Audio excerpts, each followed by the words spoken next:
Bu, saya record. Silahkan kalau mau record ya.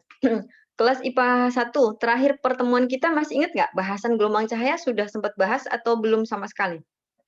Belum sama sekali, Bu. Belum sama sekali, oke baik. Nah, karena belum sama sekali, jadi kita biar efektif, kita bahasnya based on kisi-kisi PAT ya. Ada sekitar 7 soal PAT tentang gelombang cahaya. Nah, pertanyaannya, adakah yang sudah buka GCR? Kisi-kisi sudah Ibu kirimkan di GCR dari pekan yang lalu ya. Ada yang sudah sempat buka ya? Ada yang sudah sempat buka belum? Udah, Bu. Oke, ada yang mau ditanyakan dari kisi-kisi?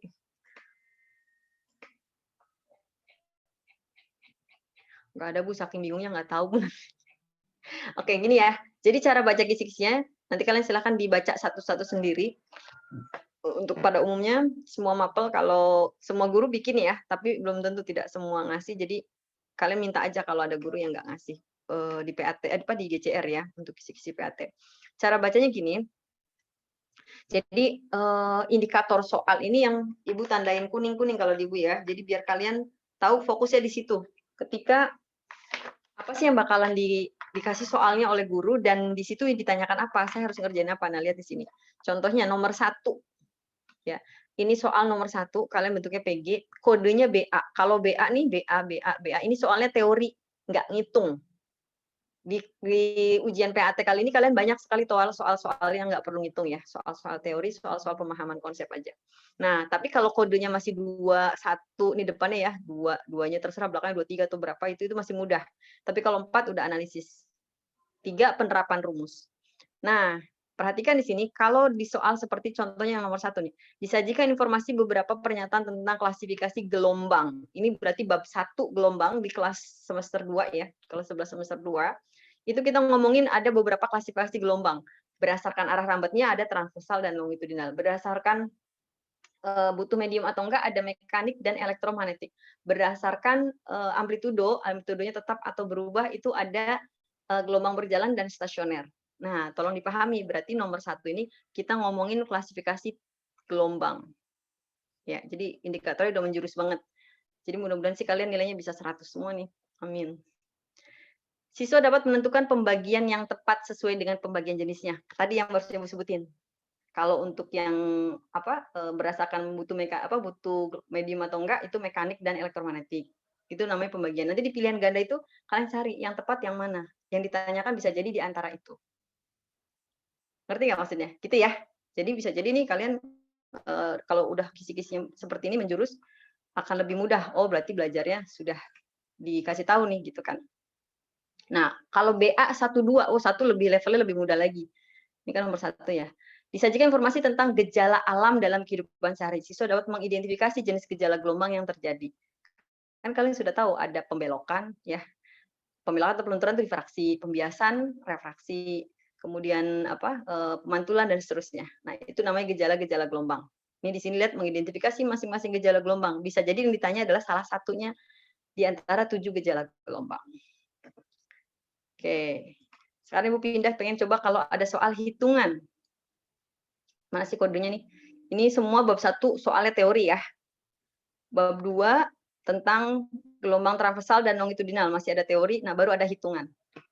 Hitungannya di sini, lihat di soal bab gelombang berjalan dan stasioner, kita lihat yang ditanyakan apa? Diberikan informasi data besaran gelombang berjalan. Yang mana sih berjalan tuh yang ini nih? A sin omega T plus minus KX gitu kan ya. Nah, di sini nanti kalian dikasih soal tuh angka A-nya berapa. Misalnya contohnya kayak misalkan ini ya, 3 sin misalnya V per 2T ditambah misalnya V per 3X.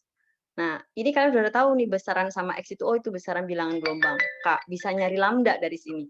Ini omega, bisa nyari frekuensi, bisa nyari periode. Nanti kalian akan ditanya, siswa dapat menghitung nilai salah satu besaran. Bisa jadi yang ditanya apakah cepat rambatnya gitu kan, apakah frekuensinya, dan seterusnya. Yang jelas kalian dicari suruh menghitung satu doang.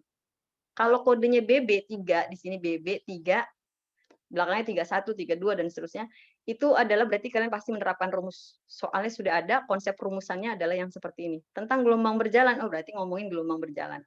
Begitupun soal-soal yang lain, kalau kodenya BB, ini berarti pasti ngitung, 3-nya 3 berapa, nah itu berarti pasti dia menerapkan rumus, ada ngitung-ngitungnya. Paham ya? Cara membaca dari kisi-kisi yang dikasih oleh guru. Nah, kita langsung meluncur ke gelombang cahaya. Dia bab terakhir setelah bunyi. Ini gelombang bunyi nomor 16 sampai dengan 24 ya. Oh, alhamdulillah, cuma 5 gelombang cahaya. 5 apa 6 dari 25? 6 ya? Dari nomor 25, mana salah? Benar nggak sih? Oh iya benar nih ya. Dari nomor 25, 25-nya ternyata ini masih gelombang bunyi, benar dari 26. Lihat nih di gelombang bunyi, di gelombang cahaya 5 soal ya. Soal yang pertama di gelombang cahaya soalnya benar salah. Jadi kalian tinggal menentukan true false ya. Diberikan pernyataan penerapan gejala gelombang pada cahaya beserta nama-nama gejala gelombang. Siswa dapat memastikan kembali kayak tadi ya, kayak bab 1. Kalian itu tuh berhubungan semua ya. Dari 7 gejala, refraksi, difraksi, interferensi, dan seterusnya, semua kalau pada gelombang cahaya itu dia mengalami semua gejala gelombang, ketujuh-tujuhnya. Nah, nanti kalian bisa jadi dikasihnya pernyataan penerapan gejalanya, contohnya apa nih? Misal, pembiasan, oh itu berarti kejadiannya bisa, kolam renang terlihat dangkal, kemudian terjadinya pelangi. Kalau terjadinya pelangi ini penerapan 2 ya. Di pelangi itu dia ada gejala pembiasan. Satu lagi apa? Dispersi, difraksi. Betul banget. Dispersi, difraksi bisa juga nggak? Bisa. Kenapa? Bisanya kenapa? Cahayanya dipecah. Kalau dipecah ini loh Bang. Penguraian atau pemecahan yang tadinya polikromatik menjadi mono, magic binio itu namanya dispersi. Di pelangi terjadi pembiasan dan juga penguraian atau dispersi. Gitu ya. Nah, begitu juga dengan aurora. Dia mengalami pembiasan dan juga mengalami dispersi. Begitu. Nah, nanti contoh-contohnya lagi kalian bisa ini kan fata morgana. Oh, ini terjadi pembiasan juga di sana gitu kan. Oke, kita lanjut ya. Ini ada yang mau nanya dulu nggak kisi-kisi yang nomor 26? Jadi definisi yang sesuainya begitu ya. Atau kita lihat dulu deh. Yang teori berapa soal nih? 3 ya. Ilustrasi suatu fenomena, bentar-bentar. Sebelum nanti Ibu jelaskan satu-satu. Sekaligus saja nih yang teori ya. Nanti yang hitungan cuma 2. Diberikan ilustrasi suatu fenomena dalam kehidupan sehari-hari dapat menghubungkan. Oke, kenapa di sini menghubungkan? Karena dia analyze, soalnya analisis. Jadi kalau yang BA12 ini kan definisi paling ya memberikan contoh gitu kan. BA12, BA2 sekian. Tapi kalau 4 ini udah analisis, dia di ranahnya di atas penerapan. Nah, di sini kalian siswa dapat menghubungkan fenomena yang terjadi dengan konsep. Ada fenomena, terus kan kaitkan dengan konsep gejala gelombang yang terjadi. Nah, nanti buat bahas ya. Sekalian ini satu lagi, nomor 28, BA27, berarti ini teori juga. Ini konsep celah ganda atau pada peristiwa interferensi, percobaannya celah ganda atau yang, percobaan yang. Nanti kita bahas, ini juga punyanya interferensi ya. Gejala gelombang, yang ini adalah interferensi, peristiwa interferensi. Kita coba ke slide-nya ya.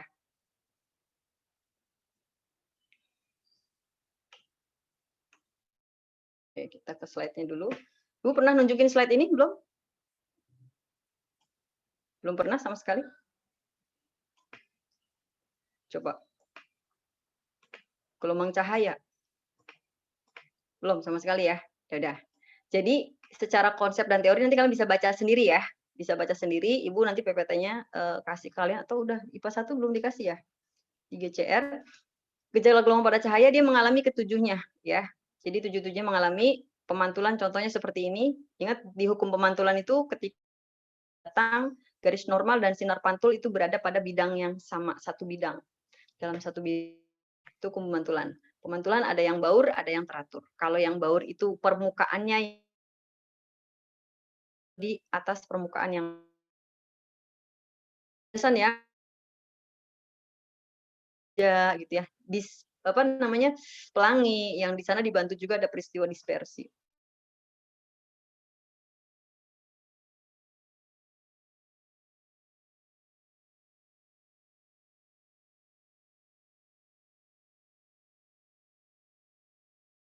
pigmennya bisa diuraikan cahaya polikromatik itu menjadi pembentuknya, yaitu si Meiji Hibiniu, menjadi sinar monokromatik. Monokromatik itu tunggal, poli itu banyak. Nah, seperti ini ya, peristiwa dispersi pada pelangi. Jadi dispersi itu contohnya bisa pelangi, di pembiasan juga ada pelangi juga, karena pelangi melibatkan 2 gejala gelombang. Gitu. Nanti bisa dipelajari ya. Ini yang Ibu sebutkan nanti semuanya dari soal PAT nih. Jadi maksudnya soal PAT ini ada di sini gitu ya, fenomena-fenomena yang nanti akan Ibu tanyakan. Kemudian peristiwa interferensi. Interferensi itu perpaduan 2 buah gelombang. Ya. Kalau misalnya pada cahaya berarti kita ngomongnya fokus perpaduan 2 buah gelombang cahaya.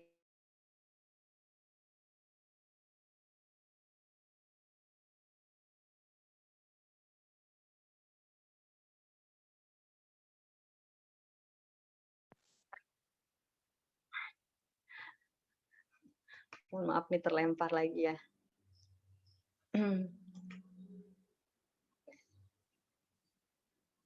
Kalau Ibu sambil off cam aja bisa nggak coba ya? Nah, nah di sini lihat ketika sebuah dua buah gelombang cahaya berpadu, itu berarti dia akan mengalami interferensi. Syaratnya, tapi kalau interferensi itu dia harus koheren. Ada yang tahu nggak koheren itu apa? Koheren itu apa? Frekuensinya harus sama, amplitudonya sama, beda fasenya juga sama. Jadi kalau misalnya nih ada 2 buah gelombang, dia berinterferensi, maka dia akan mengalami interferensi maksimum. Ini contohnya gini ya, ada 2 buah gelombang. Ini set. Nah, satu lagi. Nah, yang namanya koheren tuh begini. Ininya nih dari sini ke sini, salah, kurang panjang ya berarti ya. Ini dia, ininya sama nih. Nah, ininya sama nih. Jadi ketika dia ke atas, ini juga sama. Maksudnya satu bukitnya sama, satu lembahnya sama, jarak panjang gelombangnya ini sama nih. Kemudian frekuensinya juga sama. Dia bergetar dengan getaran yang sama, waktunya sama, periodenya sama. Nah, ini namanya dia koheren. Tapi boleh nggak Bu kalau berlawanan arah? Kalau misalnya dia sama-sama yang satu ke atas, ini ke atas, maka akan menghasilkan interferensi yang amplitudenya makin besar. Nah, aktif alias maksimum. Konstruktif akan menghasilkan interferensi yang maksimum. Tes, suara Ibu ada? Kedengeran nggak? Kedengeran, Bu. Ya, sip. Nah, sedangkan kalau misalkan dia berlawanan, yang satu misalnya ini ke atas, ya, yang satu ke bawah, gitu. Nah, tapi tetap ya syaratnya harus tadi koheren. Berarti ini panjang gelombangnya harus sama dari sini ke sini tuh ya. Periode juga sama, frekuensi sama. Nah, tapi ketika berlawanan dia akan menghasilkan namanya destruktif. Interferensi destruktif akan menghasilkan amplitudenya 0. Ya, alias dia akan saling menghilangkan atau lebih kecil dari amplitudo yang sebetulnya. Misalnya ini amplitudonya 4, yang ini juga amplitudonya 4 gitu ya. Nah, ketika dia saling berlawanan, maka dia akan menghasilkan kecil gini ya, set gitu. Atau bisa jadi langsung 0. Kalau sama-sama persis ininya posisinya 4 dan 4 berarti akan lurus garisnya. Gitu. Paham sampai sini? Ini adalah interferensi. Nanti untuk soal interferensi yang ada soal matematisnya ya, karena dia ada hitungan matematis di interferensi dan di fraksi. Kita yang penting memahami konsepnya dulu ya. Nah, untuk yang tadi, sebelum kehitungan, Ibu mau menjelaskan tentang beberapa fenomena yang sifatnya analyze.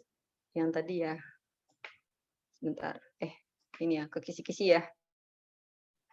Mudah-mudahan berharap kalian di antara yang Ibu sebutkan, yang Ibu jelaskan, ini nanti ada yang nyangkut karena ini akan Ibu keluarkan ya.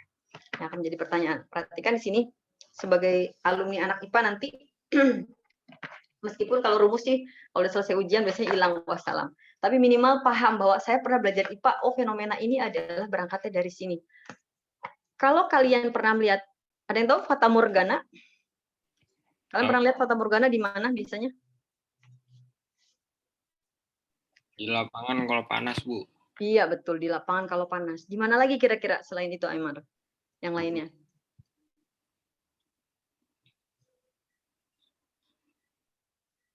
Selain Aymar, boleh jawab.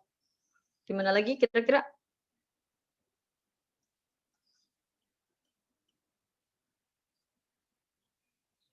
Fata Morgana, ada yang pernah lihat api unggun? Atau api yang pokoknya yang kelihatan jelas lah, apinya agak gede. Di atas api itu seperti kayak ada air-air, pernah lihat nggak? Siapa tahu ada yang belum tahu Fata Morgana itu apa sih, Bu? Misalnya. Kali. Ya, kenapa? Kok bisa begitu? Kayak ada air-air ya. Ada yang bisa jawab nggak? Atau contoh lainnya pada kayak gurun ya, di gurun. Di gurun itu paling sering ya. Di gurun atau di atas aspal. Jalanan aspal atau biasanya di atas pangkalan pesawat tuh kalau tempatnya dia take off atau landing. Itu kalau siang hari tuh. Ya, pas lagi terik-terik. Peristiwa yang dialami oleh Siti Hajar yang menjadi rukunnya dalam haji yang disebut dengan sa'i, dia bolak-balik itu karena apa? Karena peristiwa ini. Dia lagi bingung cari air gitu ya, anaknya kehausan menangis gitu. Dia itu sedang ngejar ini, nyari air. Dari sini lari ke sana, kelihatan air. Sampai sana ternyata nggak ada air, dia nengok ke tempat yang tadi semula dia berdiri. Oh, di sana ternyata airnya, dia balik lagi. Oh, ternyata airnya sebelah sana, balik lagi dan seterusnya. Makanya bolak-balik. Ini peristiwa Fata Morgana. Seperti hidup kita sebetulnya kan ini kehidupan kita Fata Morgana ya. Dalam artian yang ini karena sesungguhnya kan kehidupan yang asli kita adalah nanti di akhirat. Nah, teman-teman, ada yang tahu nggak bisa menjelaskan peristiwa Fata Morgana ini karena apa?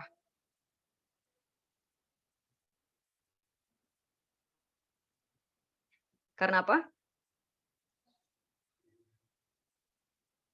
Fata Morgana ini adalah penerapan dari peristiwa pembiasan ya, pembiasan dari cahaya. Tapi karena apa? Ibu pengen tahu? No one?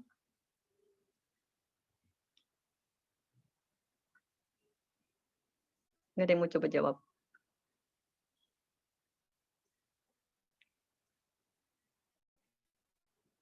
Kenapa ternyata? Ah, lama nih. Ada yang mau jawab. Kenapa, friend?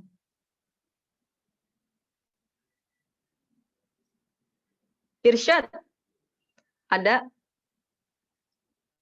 Ada, Bu. Ya. Kira-kira kenapa, Syad? Peristiwa Fata Morgana itu karena akibat apa? Ke dehidrasi, Bu. Dehidrasi. Siapa yang dehidrasi? Emang kamu tahu pengertian dehidrasi nggak? Fata Morgana ini, Bu, Apa, Ki? kayak yang kalau di aspal terus kayak dilihat kayak gimana gitu, Bu. Iya. Iya, itu fisiknya tadi disebutkan di aspal, tadi di gurun. Karena apa, Ki? Bu, Karena apa, Ki? efek pemantulan cahaya juga, Bu. Itu lihat tulisan Ibu tuh. Pembiasan. Iya, bukan pemantulan, pembiasan. Kamu paham nggak pengertian pembiasan apa? Pengertian pembiasan, Bu. Pengertiannya pembiasan, Bu. Ya, nggak harus tulis pengertian banget sih. Maksudnya kamu tahu nggak pembiasan? Kalau, Bu, Kamu tahu pembiasan contohnya peristiwa dari SD belajar? iya. Apa tuh? Ini kan, Bu, perubahan arah rambat cahaya. Karena Yang soalnya berpindah mediumnya, Bu, dari kerapatan yang lebih, aduh, apa sih waktu itu? yang apa?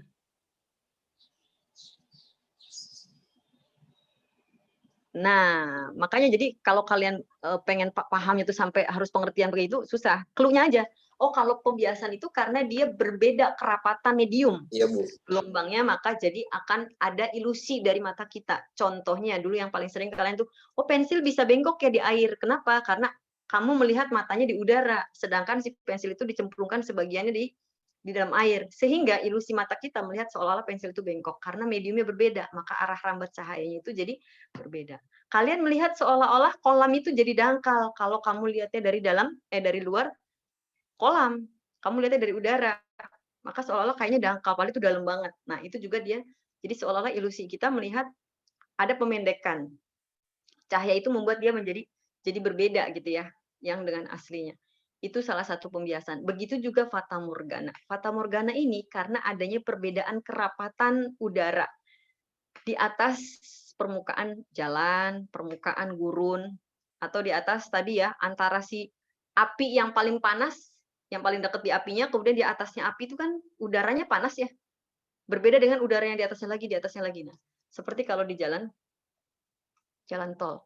Kalian lihat di sana, akibat apa? Akibat perbedaan suhu. Di aspal ini, kira-kira yang paling panas itu di atas aspal atau yang di atas lapisan berikutnya lagi?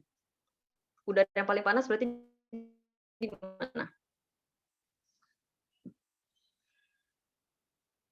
Di atas aspal, Bu. Iya, yang paling panas itu di atas aspal. Di atasnya lagi itu nggak begitu panas karena apa? Udah ada udara yang lebih bergerak, yang lebih renggang, sehingga perbedaan kerapatannya itu berbeda, mengakibatkan si tadi ilusi cahaya yang menghampiri si aspal dilihat oleh kita dari kejauhan itu dia seperti kayak ada air-airnya. Begitu juga tadi ya, kayak di kalian kalau ngeliat di pom bensin juga sama. Suka pernah ngeliat nggak bensin dimasukin ke tangki kendaraan? Kayak ada goyang-goyangan. Nah, itu peristiwa fata morgana. Berikutnya adalah proses tadi pelangi.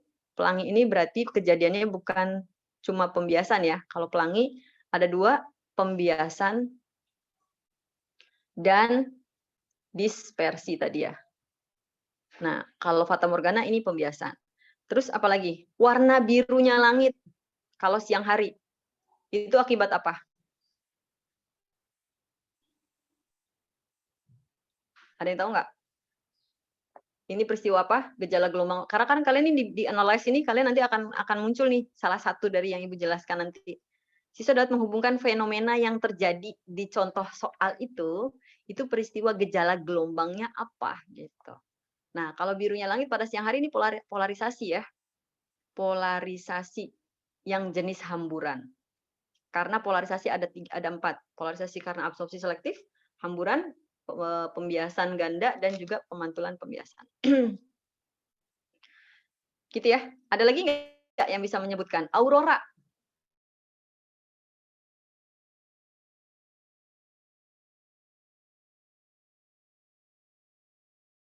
Biasanya itu ketika cahaya masuk ke bulatan titik-titik air. Disitulah peristiwa pembiasan. Karena apa? Beda kan? Udara masuk ke medium air. Kemudian ketika keluar dari medium air, dia mengalami namanya dispersi. Diuraikan tuh keluar warna magico hibinium. Begitu juga aurora. Ada dispersi juga. Makanya kenapa cahayanya bisa berwarna-warni. Meskipun dominan adalah hijau. Karena gelombang elektromagnetik di sana, di kutub kejadiannya, itu tingkat ininya energi atmosfernya berbeda. Jadi di sana ada gangguan ya. Kalau untuk aurora khusus, kenapa sih Bu warnanya nggak semuanya magico hibinium? Kenapa dominan warna tertentu? Karena di sana ada gangguan elektromagnetik. Ada cahaya itu kan gelombang elektromagnetik ya. Jadi karena ada magnetnya, maka kutub di magnet itu kan ada tarikan juga. Sehingga di sana yang dominan yang tertarik adalah energi-energi yang warna tadi. Apakah warna dominan hijau atau kejingga-jinggaan dan seterusnya, keunguan. Dan itu tidak tetap dia bergerak-gerak. Baik, itu ya untuk yang analyze. Sisanya nanti kalian bisa pelajari sendiri, baca.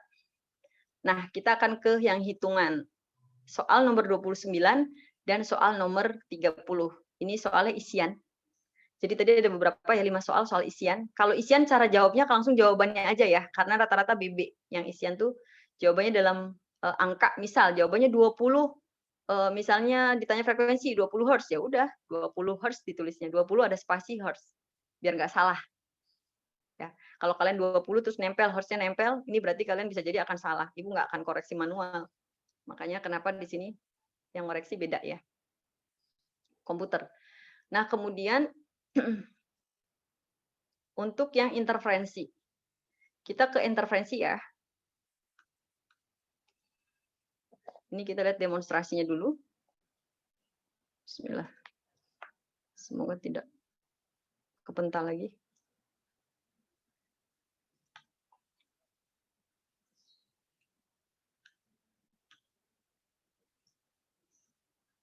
Sudah muncul belum halamannya di kalian? Udah kelihatan? Oke. Kita Suaranya ada nggak? Lagi pembahasan tentang interferensi gelombang Ada, cahaya. Bu. Di sini saya memiliki dua buah sumber sekarang. Sumber yang pertama dengan yang kedua ini koheren, artinya dia mengeluarkan gelombang yang sama. Dan saya pilih sini gelombang itu gelombang cahaya berwarna merah. Pertama, saya memberikan jarak pisah antara dua sumber ini sejauh sekitar saya pilih 1500 nanometer.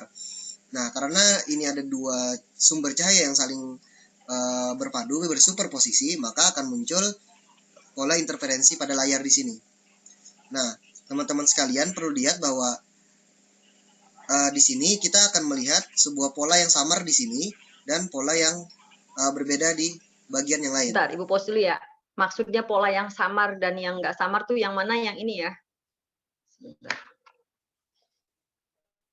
Di sini ada yang ini nih yang samar nih. Nah, ini nih, ini samar tuh. Ini yang samar. Maka akan menghasilkan ini gelap kalau di layarnya. Jadi akan menghasilkan gelap. Nah, kalau yang jelas banget ini perpaduannya nih nggak samar kan? Ini nih, yang ini akan menghasilkan terang. Ini yang terang. Ini juga sama. Kalau gelap maka akan menghasilkan gelap. Kalau yang tidak samar nih yang jelas maka menghasilkan terang. Ini yang disebut dengan pola gelap terang, gelap terang, gelap terang pada peristiwa interferensi dan difraksi. Percobaannya emang enak praktek ya. Kalau misalnya kita ini bisa praktek offline ya. Tapi nggak apa, ini pakai simulasi. Nanti jadi kalian bisa tahu simbol-simbol dari lebar celah antara dua buah sumber cahaya ini. Ini sumber cahaya ceritanya. Nah, ketika masuk ke dalam celah, kemudian ditangkap oleh ceritanya yang ini adalah layar. Ini layarnya nih, yang ini. Sebelah sini layar. Kemudian ada jarak yang ditentukan antara celah dan layar. Oke, dilanjut dulu ya.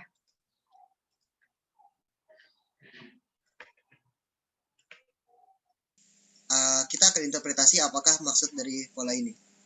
Nah, teman-teman sekalian, sekarang pertama kita lihat dulu di yang warna putih ini. Warna putih ini saya letakkan di daerah titik kesetimbangan. Artinya apa? Artinya ini adalah interferensi saling menghancurkan atau interferensi destruktif ya. Dan yang dihasilkan adalah pola gelap. Kenapa? Karena pada interferensi destruktif amplitudenya 0 dan energi yang dibawa oleh amplitudo tersebut tidak ada. Kenapa? Karena energi ini nanti dalam bentuk intensitas dan ini adalah grafik intensitasnya. Karena amplitudenya 0, sedangkan intensitas itu berbanding lurus dengan amplitudo kuadrat, maka kalau amplitudenya 0, otomatis intensitas yang dibawa pun juga akan bernilai 0. Berbeda dengan yang hitam ini, kita lihat bahwa dia tuh osilasinya cukup kuat ya. Dia melakukan perpaduan antara dua buah gelombang. Kenapa? Karena di sini dia mengalami interferensi saling menguatkan atau konstruktif, dan kita bisa lihat di sini interferensi konstruktif ini terjadi ketika intensitasnya itu tidak nol ya, intensitasnya itu cukup besar karena di sini amplitudenya juga tidak nol. Nah, sekarang kita akan sedikit variasi. Bagaimana jika jarak pisahnya saya perbesar? Oke, saya sekarang gunakan 3000. Oke, apa yang terjadi? Kita akan lihat bersama apa yang terjadi ketika saya perbesar jarak pisahnya. Oh, ternyata semakin banyak pola yang terlihat di layar kita. Kalau tadi hanya 3, sekarang kita melihat 5 buah pola terang dan 4 buah pola gelap. Artinya apa? Artinya semakin besar jarak pisah, ternyata akan menghasilkan lebih rapat pola terangnya. Pola gelap terang itu akan semakin rapat. Artinya kalau semakin rapat, jarak pisah antara setiap polanya makin pendek. Nah, kita bisa lihat lagi di yang hitam ini adalah puncak gelombang. Gelombang yang berinterferensi saling menguatkan di sini juga, tapi kalau saya geser ke bagian yang buram, ini adalah interferensi saling melemahkan dan menghasilkan pola gelap. Oke, sekarang saya kembalikan lagi ke sekitar 1500 ya. Tapi sekarang akan saya gunakan gelombang yang memiliki panjang gelombang lebih pendek atau gelombang warna biru. Apa yang terjadi? Kita lihat bahwa kita dapatkan 3 pola terang, tetapi di sini sedikit lebih rapat ya dibanding yang warna merah tadi. Oke. Artinya kalau kita pendekkan panjang gelombangnya, jarak antar celahnya juga akan makin rapat. Kita coba lebih rapatkan lagi menggunakan gelombang warna ungu. Apa yang akan kita dapatkan? Dan yang akan kita dapatkan adalah bahwa pola interferensinya semakin dekat lagi. Karena di sini semakin kelihatan ya. Artinya semakin pendek panjang gelombang, jarak antar celahnya itu, jarak antar pola gelap terangnya akan semakin berdekatan, alias semakin rapat. Jadi kesimpulannya, panjang gelombang itu akan semakin pendek gelombang, semakin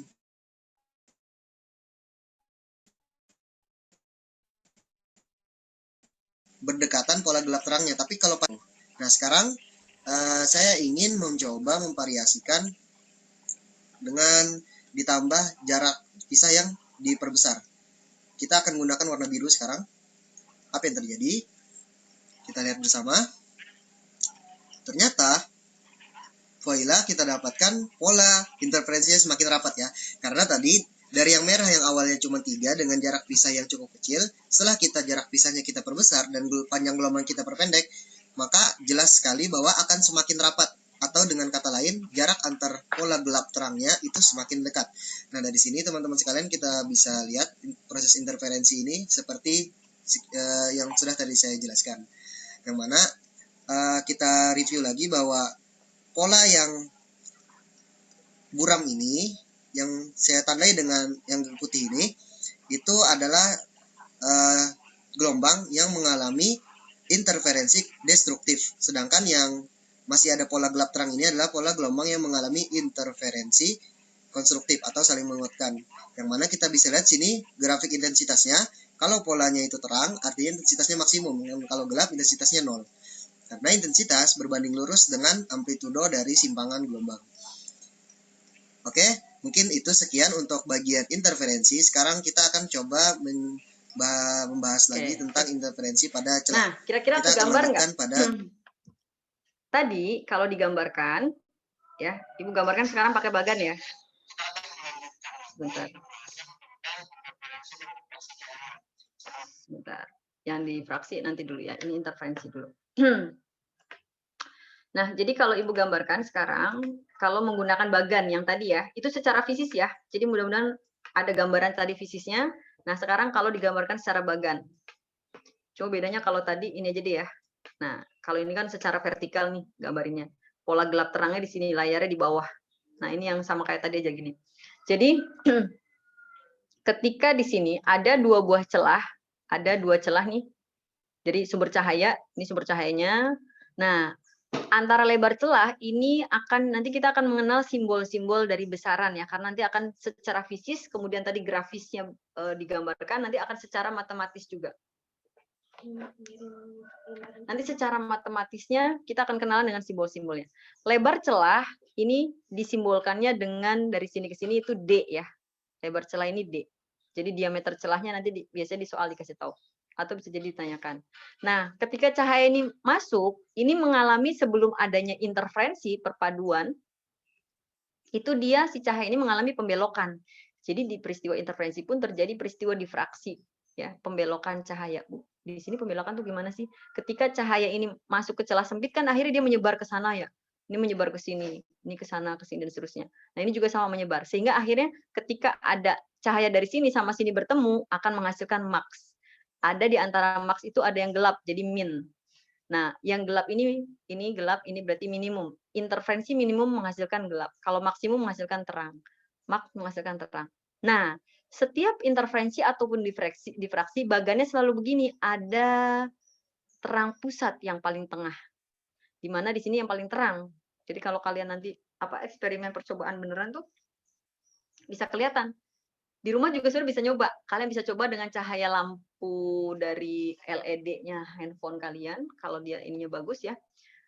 Itu terus pakai kertas disilet aja, pakai silet beberapa. Jadi kayak celah sempit ya. Nanti kamu sinarin cahaya, kemudian nanti kamu tangkap di layar yang mana yang agak gelap, ruangannya gelap. Itu akan kelihatan nanti ada pola gelap, terang, kayak gitu. Bikin misalkan ada 2 celah misalnya. Nah, ini namanya terang pusat. Jadi, kita akan kenalan dulu nih sama simbol-simbolnya tadi. Simbol yang tadi lebar celah, ini lambangnya D. Dari celah, jaraknya ke layarnya yang nangkep, ini simbolnya adalah L. Ini D, ini L. Nah, jarak masing-masing dari di sini orde terang pusat ke gelap atau ke terang dari sini ke sini atau terang ke sini. Ini jaraknya, ini disimbolkannya dengan Y. Ya.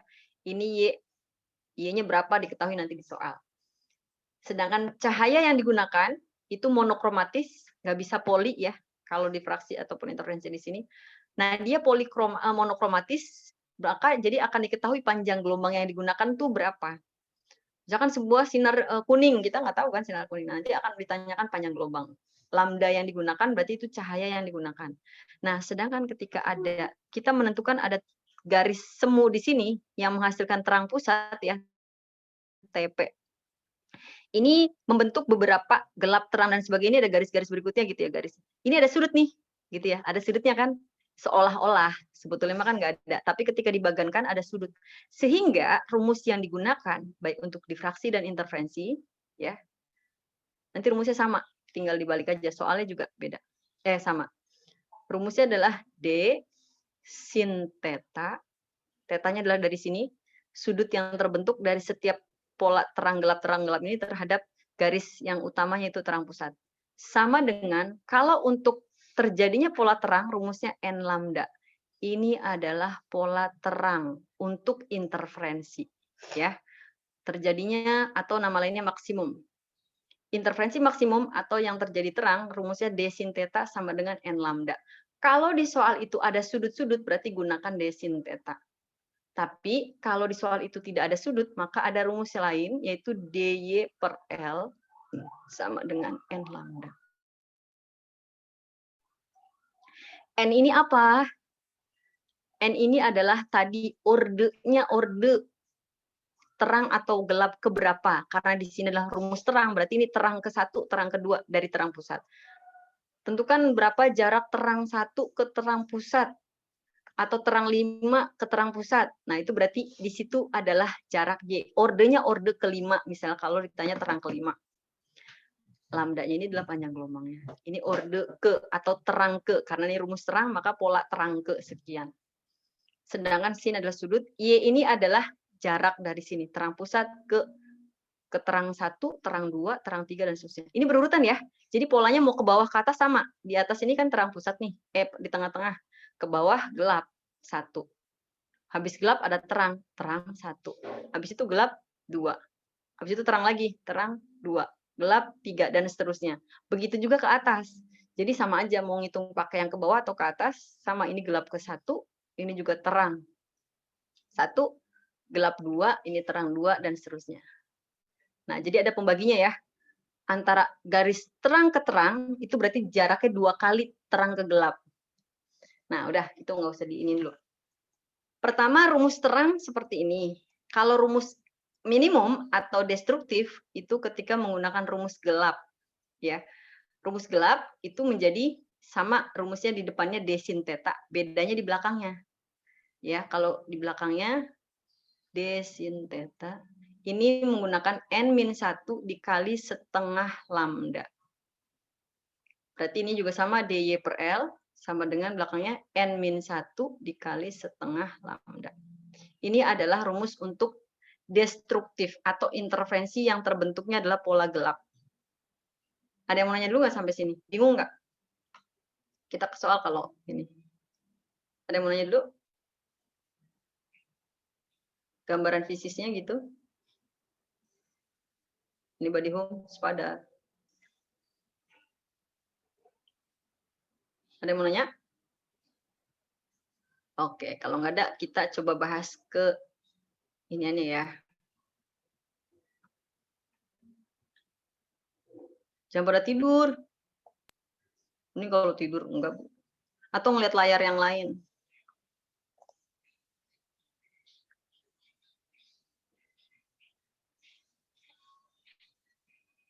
Sebentar. Nah, kita bisa ini kan secara rumusannya ya. Jadi kalau interferensi minimum pola gelap, ini minimum itu gelap ya, gelap. Ini rumusnya tadi gitu kan, N-setengah dikali lambda. Atau kalau nggak ada sudut, berarti pakai dy per L. Sama dengan N-setengah lambda. Jadi rumusnya ada 2 ya? Iya. Gitu. Sini juga sama, berarti dy per L sama dengan N lambda. Belakangnya sama tuh, ya. Bedanya cuma kalau di gelap begini, kalau untuk rumus terang, ini N lambda. Kalau terang enak ya, tinggal N lambda aja. Tapi kalau gelap, kalian harus ingat-ingat. Bu, di buku tulisannya nggak N-1 lambda misalnya. Boleh, terserah ikutin ini buku. Sama aja, 2N-1 dikali setengah lambda. Sama nggak? setengah kali 2, 1. 1 kali N, N. 1 kali setengah, min setengah kan? Jadi sama aja, 2N min 1 kali setengah lambda sama aja dengan min setengah dikali lambda. Jadi kalian mau nulis yang ini atau ini sama aja. Oke, kita lihat ke contoh soal.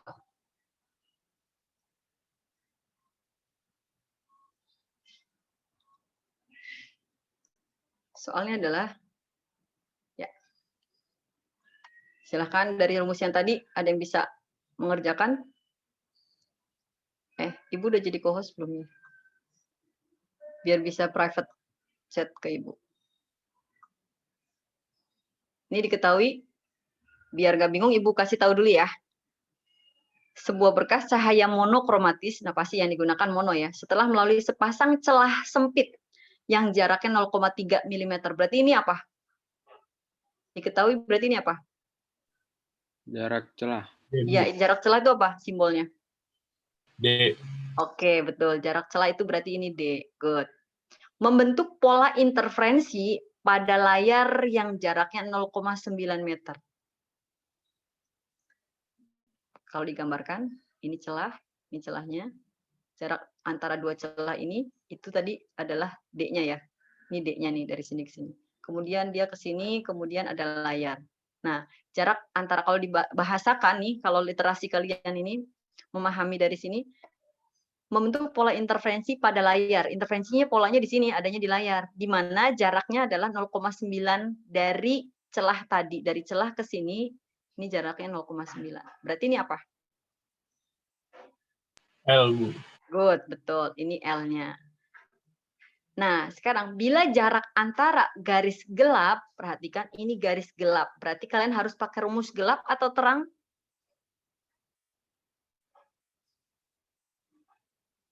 Berarti gunakan rumus gelap. Ya, yang tadi silakan nanti yang tadi udah Ibu jelasin, gelap kedua. Oh, berarti ini ordenya N-nya 2. Ini ada kata-katanya. Gelap kedua berarti N-nya sama dengan 2. Terhadap pola pusat. Oh, berarti di sini ada pola pusat, terang pusat. Di sini diminta adalah gelap kedua. Yaitu berapa jarak antara garis gelap kedua terhadap pola terang pusat? 3 mm. Berarti 3 mm ini apanya? Apa, Bang?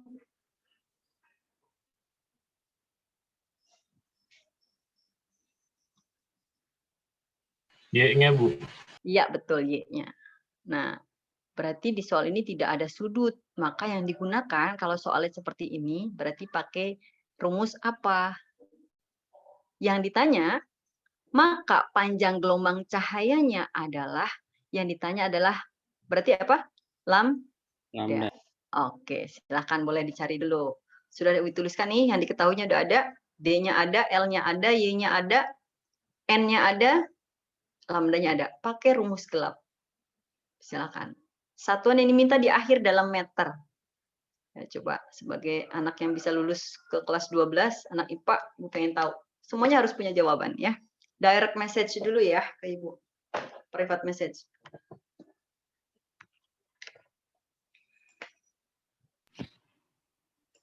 Bu, ini harus diubah ke meter dulu, Bu. Nah, coba lihat jawaban akhirnya. Oh iya.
Berapa orang nih yang sudah ngechat?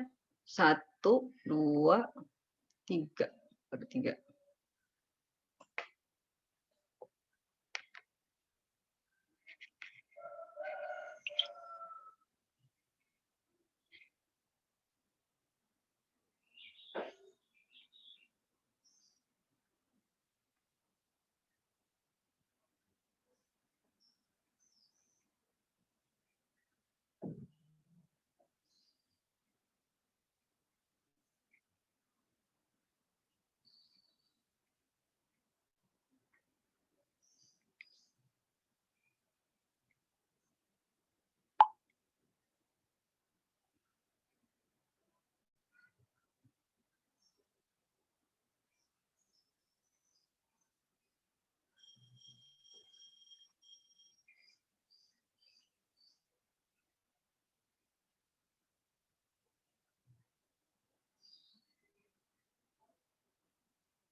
Sudah?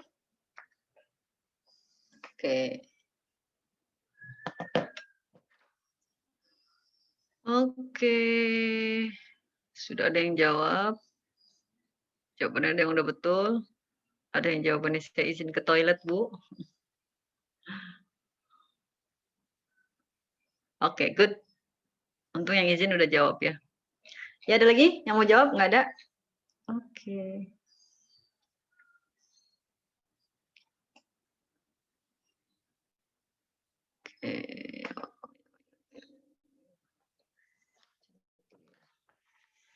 Sambil nunggu nih, kasihan yang belum dapat.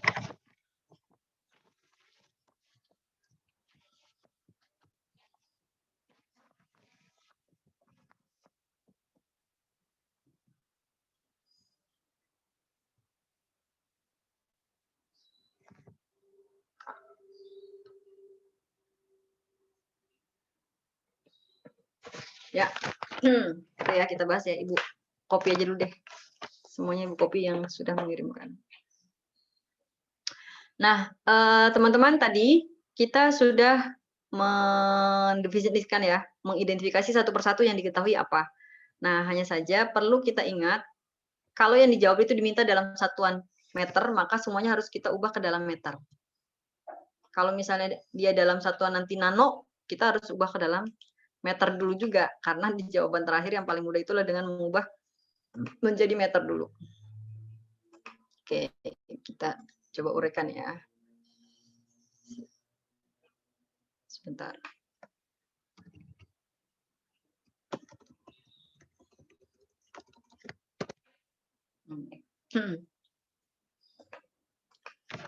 Kembali ke sini. Jadi ketika kita menggunakan yang tadi rumusnya, jangan lupa ini rumus yang digunakan gelap. Kenapa gelap? Karena di soal itu dimintanya adalah diketahuinya garis gelap kedua. Maka DY per L sama dengan N-1 dikali setengah lambda. N- setengah.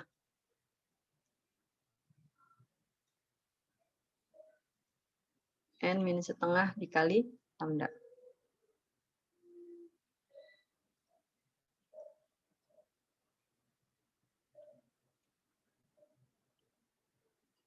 Gitu ya? Sama udah? D-nya diketahui berarti 3 kali 10 pangkat. Berapa kalau 0,3 dibikin meter, milimeter? Min 4, Bu. Min 4, good. Kalau gitu si Y-nya?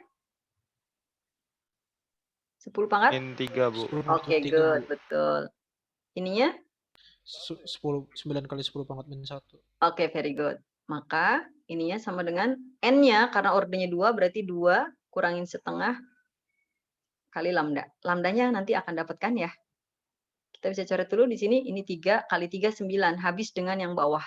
3 dikali 3, 9, habis dengan yang bawah 9. Berarti nilainya sekarang gimana? Berapa yang di sebelah kiri? 1. 10 pangkat min 6, Bu. Betul, min 6. Sama dengan 2 dikurangi setengah? 1,5 atau? Nah, berarti kalau gitu lambdanya adalah tinggal dikali silang ya? 2 dikali sana per 3. 2 per 3 dikali 10 pangkat min 6. 2 per 3 itu 0,67. Benar nggak? Iya, Bu. 0,67 kali 10 pangkat min 6 meter. Karena di jawabannya dalam satuannya meternya 10 pangkat min 7, berarti dikali 1 lagi 10. Utangnya nambah 1 ya. Ini nggak kelihatan ya warna ini. 10 pangkat min 6 meter. Nah, biar jadi pangkatnya min 7, berarti ngutang ke dia, berarti ini buat di sini 10. 10-nya ngutang, jadi di sini buat 6,7. Jawabannya 6,7 dikali 10 pangkat min 7 ya meter.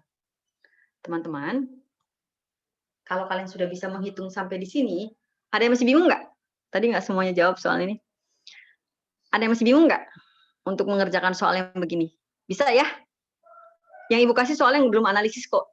Soalnya benar-benar baru menerapkan rumus aja. Rumus yang Ibu kasih, nanti kalian identifikasi yang diketahuinya apa, terus kalian masukkan. Nah, hanya saja, kalau di khusus gelombang cahaya, biasanya satuan-satuan panjang gelombang itu kalau nggak dalam nanometer, itu dalam Armstrong. Jadi kalian cuma mengenal di cahaya nih. Anak IPA. Geser ya. Nah, tadi jawabannya berapa? Sudah kita dapatkan 6,7 kali 10 pangkat min 7 meter. Kita kenalan sama satuan nanometer dulu ya. 1 nanometer itu sama dengan 1 kali 10 pangkat min berapa? 9. Good, min 9 meter. Nah, 1 Armstrong, kenalan sama Armstrong, lambangnya A, ada bulatan kecil. 1 Armstrong itu, ini satuan panjang juga. Dia nilainya adalah, ada yang tahu? 12 ya, Bu? Itu kalau piko. 1 nano, 1 piko. Ini khusus kalau nano, piko itu berlaku pada umumnya ya.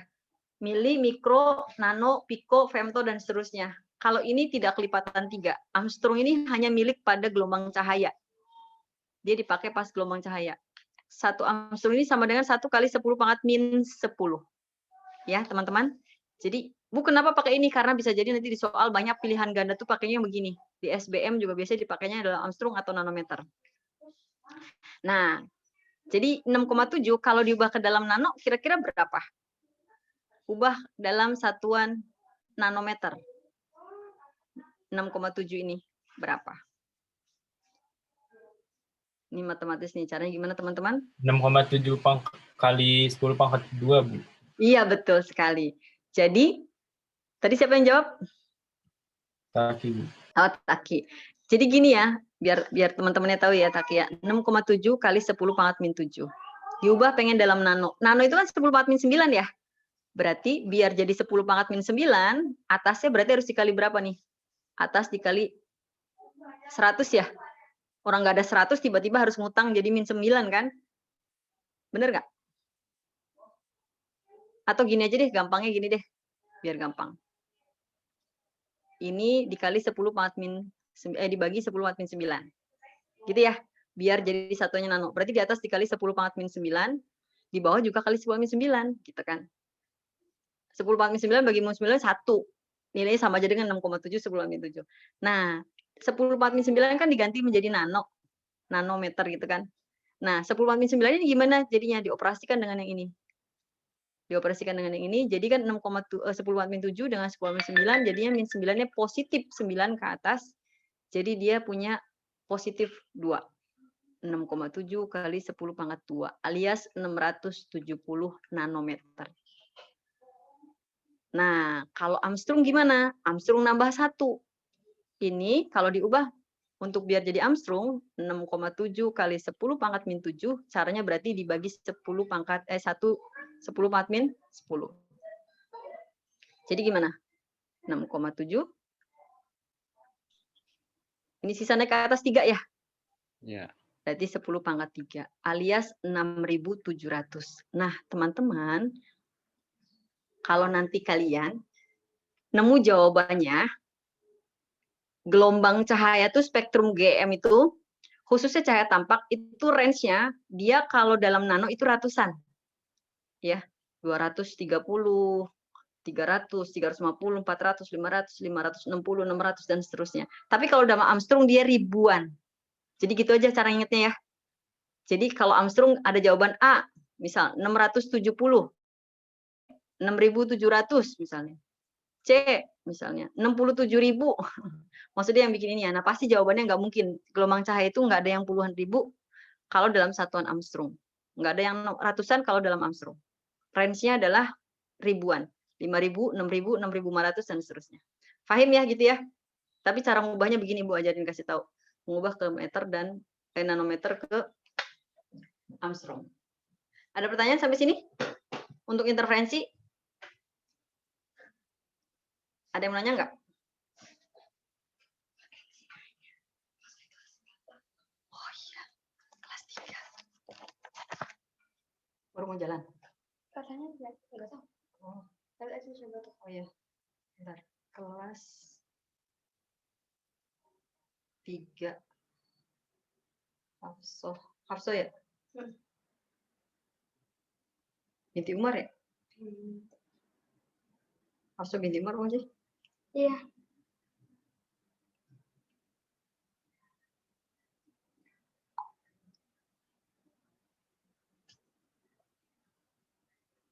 Ini sampai jam berapa?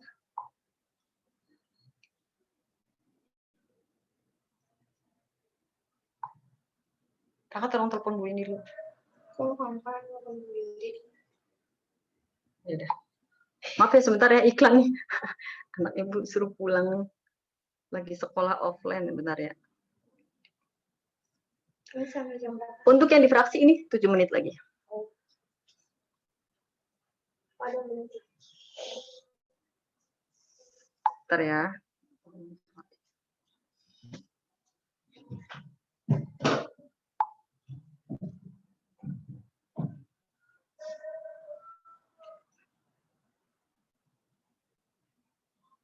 Ya, baik lanjut. Nah, ini untuk interferensi selesai ya.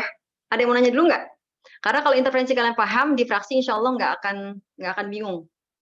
Ya, untuk interferensi selesai sampai di sini. Maksudnya untuk yang ini ya. Nah, interferensi celah ganda aja karena soal yang ditanyakan oleh Ibu nanti. Ada yang mau nanya dulu nggak? Di fraksi tinggal dibalik. Ini yang slide berikutnya adalah interferensi pada lapisan tipis. Besok nggak Ibu tanyakan di PAT, tapi paling tidak interferensi ada 2. Interferensi celah ganda yang tadi, ingat bahasanya percobaan yang, di soal itu bisa jadi sebuah percobaan yang, itu berarti pasti soal interferensi celah ganda. Atau 2 buah celah ganda. Nah, kalau misalnya yang lain interferensi lapisan tipis, ini penerapan aja. Jadi biar kalian tahu informasi. Lapisan tipis itu yang mana sih Bu? Gelembung sabun kalau ada warna pelangi, ini penerapan interferensi. Kira-kira berarti kalau yang kayak gini ada di mana lagi? CD, pernah lihat CD? Compact disc ya. Compact disc yang warna pelangi itu interferensi juga penerapannya. Terus kalau misalkan kalian lihat ada air, ada lapisan minyak di atasnya, suka ada pelangi-pelangi, nah itu juga sama, interferensi pada lapisan tipis. Kita ke difraksi langsung ya. Nah, difraksi di sini itu sama dengan peristiwa interferensi. Dia ditangkap oleh layar juga ada pola gelap terang. Bedanya, kalau di soal difraksi, ini celahnya tunggal. Jadi kalau ada soal sebuah celah tunggal, udah pasti itu soal difraksi. Cuma di layarnya tetap gelap terangnya sama aja ya, ada pola N kesekian. Cuma rumus yang digunakan kebalikannya. Nah ini yang perlu digarisbawahi. Kita akan coba ke sini. Nah ini lihat, difraksi itu celahnya tunggal. Ibu tuliskan dulu di sebelahnya di sini interferensi. Ya, tadi kalau interferensi, nih pertama kalau pola gelap itu berarti sinar gelap ya, atau difraksi minimum atau interferensi minimum. Nah kalau di interferensi pola gelap yang seperti ini, rumusnya itu kebalikannya. Jadi kalau digelapkan dia d sin theta sama dengan n min setengah lambda, ya enggak? Atau dy per l sama dengan n min setengah lambda, gitu kan? Di interferensi. Sedangkan kalau terang, nih terangnya di interferensi tadi, biar kalian bisa membedakan, d sin theta sama dengan n lambda, dy per l sama dengan n lambda. Nah, lihat, d sin theta sama dengan n lambda ini adalah soal untuk gelapnya si difraksi. Kebalikannya ya, tuh lihat. Kalau di rumusnya yang sama, tapi kalau untuk interferensi itu rumus terang.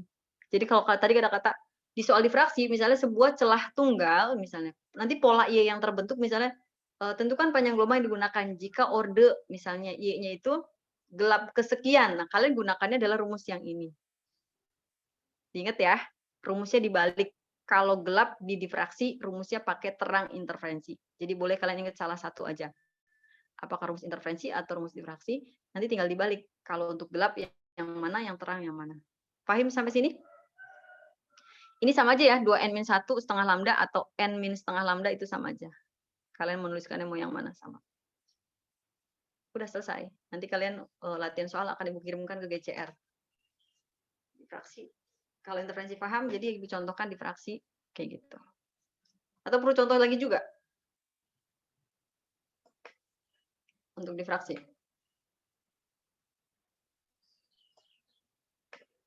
Halo? Cukup? Ada yang mau nanya dulu sebelum ibu tutup?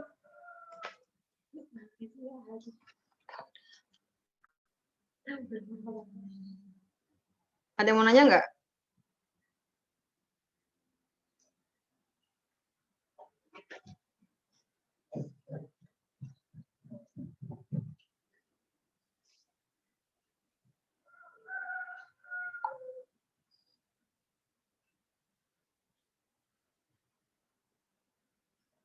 Ada yang mau nanya?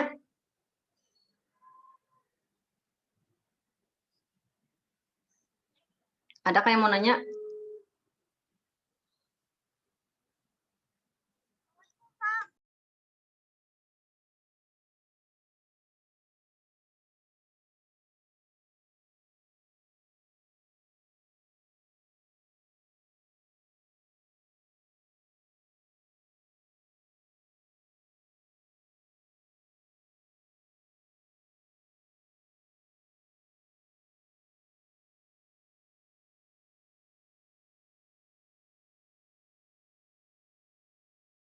Ada yang mau nanya? Cukup berarti? Cukup? Oke, ibu pengen lihat dulu jempolnya gimana? Paham nggak? Kalau oke, ya oke. Berarti udah ya, cukup ya.